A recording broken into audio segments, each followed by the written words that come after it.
How are we doing today? We're great.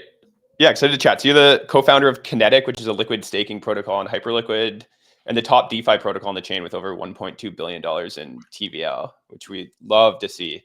So can you walk us through the founding story of Kinetiq? I'm curious, I guess, both how you got early conviction in Hyperliquid and then ultimately why you decided to go after the liquid staking opportunity. Yeah, for sure.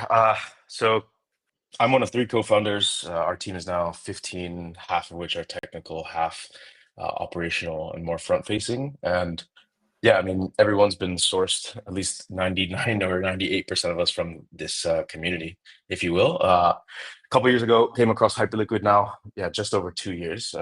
May of 2023, accidentally stumbled upon a podcast that somehow still has less than 10,000 views, where Jeff, I think this was the first podcast, Jeff talks about Hyperliquid, and I think his first one in general.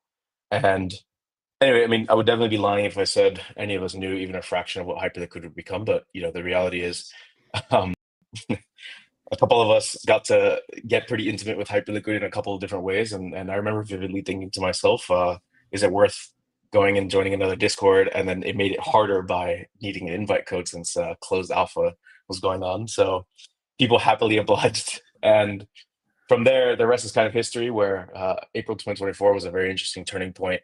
The new custom consensus mechanism was announced and implemented 2 weeks after that. Hyper EVM was announced. We didn't know it would launch 10 months later.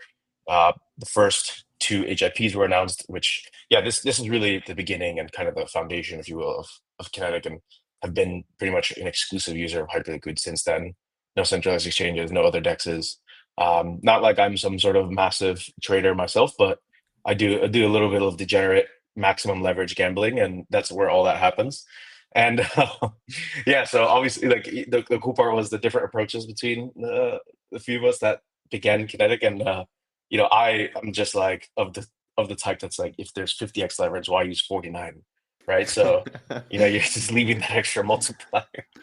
So, and then on the other side, some of the others would be way more passive, right? And just be like, oh, like, could get to use this platform to generate yield off of traders like myself, who would then lose money on the platform, right? So yeah, we got to know it from every angle, right? And a little bit around the end of summer, so about this time actually last year, we were getting familiar with a couple of teams that had been announced, and all of them were money markets at the time. And the idea of Kinetiq was overall spun up before a token was even announced, funny enough. And yeah, again, you could probably say that was a pretty ridiculous bet, but here we are. And yeah, nonetheless, the point being is that we figured there was a very interesting opportunity to use all of our collective expertise on the developmental side across other liquid staking protocols historically, combined across our whole team. The understandings, given that we're just DeFi junkies ourselves, the understanding of what makes a really good LST a good LST, right? And then yeah, essentially Kinetiq was born, and obviously Hyperliquid TVE occurred, which is great. But here we are. I mean, we just went live July 15th, so almost, well, actually to the day, 5 weeks ago, and we've become the fastest growing liquid staking protocol ever, which we're very proud of. And it took a couple people pointing that out, so we were just like, wow, okay. Um, and yeah, of course, on Hyperliquid, it's been really, really fun. We quickly became the dominant LST there. I mean, we are for the ecosystem. Kinetiq will only ever exist on Hyperliquid. So yeah, I mean, this is one of the few things that make it what it is. And yeah, about 80% of all LST market share on Kinetiq right now, which has been fun. And yeah, the idea now is further accelerating K-Hype usage across all of DeFi. But yeah, that's the very high level intro. So what makes a good LST a good LST? Yeah, ultimately, I mean, this is a very straightforward story, right? That at the end of the day, it's about maximizing the opportunity that people have to use the LST in DeFi. So this was what we spent nearly a year essentially just sleeping, eating, and thinking about. And yeah, like, so that was the real question around why did Kinetiq have such an explosive launch? And the reason was, so many people must have been so tired of hearing from us that they should be integrating K-Hype on the platform, that when it finally came time to do that, it finally came through, right? So this was the main thing. And on top of that, given the unique nature of Hyperliquid as an application first, and more specifically an exchange, there's so much that can be done with an LST as a whole. And this is what we've been focused on building K-Hype around. First, it is, of course, I guess you could say, you think of it as a lot of a Trojan horse kind of approach, where the reality is the economics of an LST are never usually great. Even the largest liquid staking protocols run at a loss. But given what you can do on Hyperliquid, Kinetiq is very, very poised to do very, very different things for LSTs and really break the mold, if you will. So yeah, I mean, these are the main things I would say. There was a ton of pent-up demand for using the hype in DeFi in a really interesting and more DeFi savvy and familiar way. K-Hype has been the second fastest growing market on Pendle in 5 weeks, which is just ridiculous. We're insanely proud of that, and Pendle team super stoked for this. And yeah, now only second to Athena, essentially, on the platform as far as usage. So this has been really cool. But yeah, like these things are what makes an LST ultimately. Just a ridiculous amount of usage. You could do everything with K-Hype, from LP it to trade the yield on it and everything in between. You could even write covered calls on it. I mean, just ridiculous what you could do already. And we just expect this to further accelerate. So we've even created an institutional offering. We now have a DeFi element baked into the platform, which has become the largest vault on Hyperliquid by Hype and USD terms. So just all these different little pieces that make it what it is today. I mean, and doing this without any sort of under the table side deal nonsense and private stuff that has just been making that all much sweeter, right? That people organically really want to use this thing. Yeah, so you recently announced launch by Kinetiq, which you described as the Shopify cross Kickstarter for exchanges. So, I mean, I'm deeply fascinated by HIP3. So, wondering if you could tell us why you're excited by that, which ultimately unlocks this opportunity, and then what this launch by Kinetiq product kind of unlocks for builders. Yeah, I'm very much an appreciator of people that say HIP, because I know a lot of people say HIP now, so it's like HIP3 or HIP this, HIP that, and I'm in the HIP camp, so Let's HIP3 go. for the win. But yeah, so HIP3, I've talked about this quite a lot. Is an industry defining development for Hyperliquid and overall for crypto in general. And this is just again something that is very much misunderstood.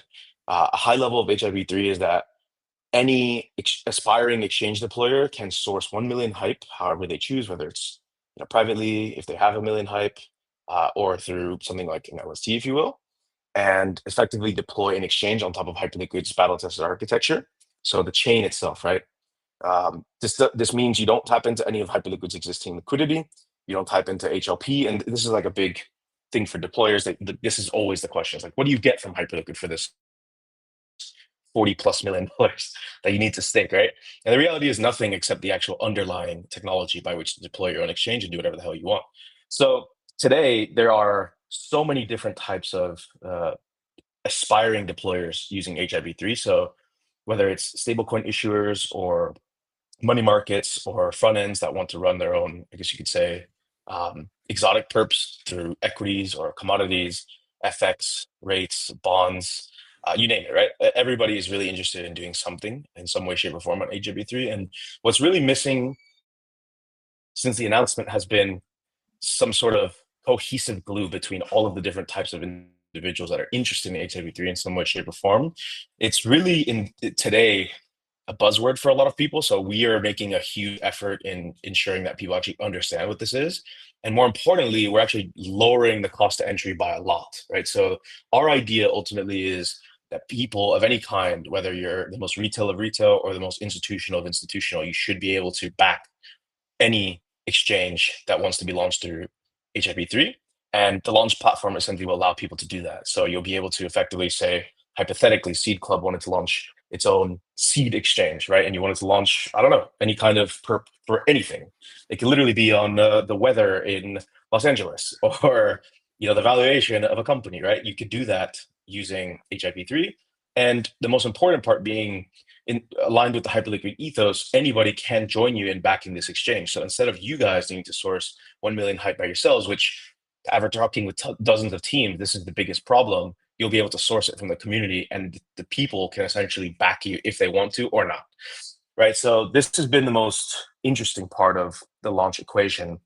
And for deployers, they would receive what we call an XLST, which effectively uses the architecture that we've now deployed our LST with and have secured, quadruple audits, and will continue to audit on. It's shown it's been able to handle 10 figures of deposits. The idea being that people can come in and configure this LST that is unique to their exchange. And it doesn't conflict with any existing LST because it is an LST with the underlying HYPE that earns the staking yield and the exchange yield specifically. So many cool composable things can be done in DeFi with this. It's a huge primitive. HIP3 itself is already, and like new things that are being built on top, such as launch, make it even more, constructive to niche DeFi stuff. So yeah.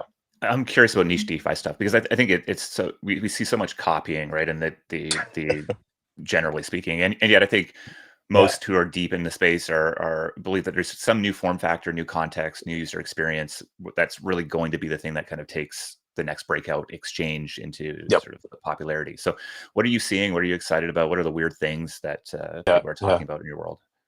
I think so like one of my I guess you could say things that keep me up at night in the most exciting way possible is, ecosystems or networks as a whole, especially when it comes to proof of stake, are used to emitting extremely high amounts of emissions that make staking for network security really attractive. Whereas on Hyperliquid, it's actually extremely low. It's like 2.2% roughly. So this gives opportunities for not only LST protocol like Kinetiq, but eventually what we would allow for with LST issuers through these exchange deployments to effectively do is have a really nice incentive to actually drive way more yield to their token holders, or by token holder, I mean literally the LST holders, the people that back these exchanges, than the native staking yield. And this becomes a very competitive dynamic between all types of exchanges, LSTs themselves, right? So you just add one more layer to what can be feeding an LST from a yield perspective. And you do it in a way where you don't have friction via the native network emitting way more in tokens than you would be able to earn in yield, right? So it makes it really exciting. It provides a very interesting ground floor kind of opportunity for deployers who are really confident in their ability for their exchanges to make money, to drive a ridiculous amount of yield to their token holders. And I think we start to see very interesting things. Like my wildest dreams for launch is that you have an exchange that's so successful that people are willing to pay a premium for the LST to essentially join in on this exchange, because most people are not going to be interested in getting out of it, right? Because if you can generate 50% APY holding one specific exchange's LST that is capped versus holding something that just generates a native staking yield, now you have a really interesting dynamic happening, right? It's like, the medallion fund of Renaissance, right? Like anybody would pay a ridiculous premium to get into that, right? Which is literally impossible. So the idea around exchange ownership is probably similar, or should be similar to an extent. I mean, it's the same thing with any exchange, right? You'd probably pay prior to Coinbase IPOing, you'd probably pay to be a part owner in Coinbase and pay quite a premium for that, right? So that's kind of the idea in terms of what my wildest aspirations for that are, and then several like very composable parts of what can be done with these types of LSTs and DeFi after. Do you see these like fee accruing LSTs almost as a replacement to like an exchange platform token? Because like functionally they're kind of similar, right? Like Hype uses fees to buy back the token, but conversely they could just direct that to stakers. That's an extremely interesting point, actually. Like the reality is, yes, in a decentralized world where the underlying exchanges are run on blockchain, and particularly on Hyperliquid, you have this dynamic that's actually possible. Whereas with a centralized exchange, it literally doesn't make any sense to drive the fee share anywhere, and they don't even drive it to the token in this particular case. They just drive it to themselves, as in the actual exchange's bottom line rather than token holders. Token holders just obviously get to speculate on how much, I guess you could say, crime an exchange will commit in terms of like what kind of supply dynamics are at play, and how much they're willing to quote unquote burn that they minted themselves. Like it's just very weird, right? So on chain and through decentralized exchanges and decentralized rails by which to do this, things get very interesting. And like you said, Josh, like the very interesting dynamics can occur where the revenue can literally just be split between the deployer, the LST holder, which is literally anyone from the open market, whether it's an institution or retail, and of course the infrastructure provider like Kinetiq. So yeah. All right. Last question. I'm going back to maybe your answer to the first question here. Who sent you the link to that podcast? Because I have a similar story in how I discovered Ethereum, and it was just like a blessing from the YouTube algorithm gods. But yeah, right. How do you find that so early? So that's a good question. It was a very boring time in the market ultimately, and one of my co-founders, Magnus, at the time, he was very like I guess, immersed in the world of quantitative finance. And there's a podcast called Flirting with Models, and he was an avid listener of that. And essentially, that came up on his algo one day, and he's like, "Yo, you should probably check this out." Then, yeah, we both ended up listening to it the same day. We both like listened to it a couple of times, and actually, I listen to it every few months, and I'm still blown away. Like that's actually the deepest I think I've ever heard Jeff go on a podcast, which is why I'm very surprised it's still under 10,000 views. So found it by complete accident, just like you with Ethereum. Send it over here because we'd love to share. I'll send it. I'll send it over. Yeah, it seems like high praise. All right, man, we're gonna have to leave it there. Yeah, thanks, guys. Really wonderful to see that. Excuse me, that just the growth you guys have had there, and we love seeing people make early bets before it's obvious and for it to pay off here. So congrats on all the success. Appreciate it. To see what's next. Thanks, guys. Love to check back in with you again in the future. For sure. Chat soon, guys. Thank you. Peace. All right, take care.